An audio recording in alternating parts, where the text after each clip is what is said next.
Hey guys, welcome back to our channel. அன்றைக்கி ஒரு நாள் சேமியா பிரியாணி செய்யலான்னு சொல்லிட்டு கடைக்கு போய் சேமியா வாங்கிட்டு வந்துட்டாங்க. அதுக்கப்புறம் பார்த்தா வீட்டில் இஞ்சி பூண்டு இல்லை. சரின்னு சொல்லிட்டு சேமியா உப்புமாவது செஞ்சிடலாம், செம பசியாக இருக்கே அப்படின்னு சொல்லிட்டு எங்கள் அம்மா கிட்ட சொன்னேன்.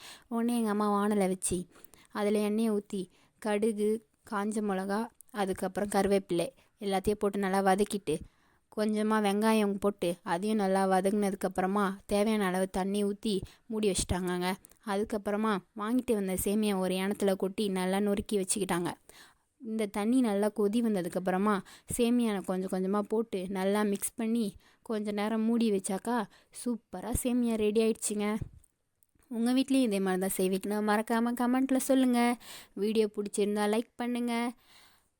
மறக்காமல் நம்ம சேனலை சப்ஸ்கிரைப் பண்ணி சப்போர்ட் பண்ணுங்கள். தேங்க்ஸ் ஃபார் வாட்சிங். See you on next video.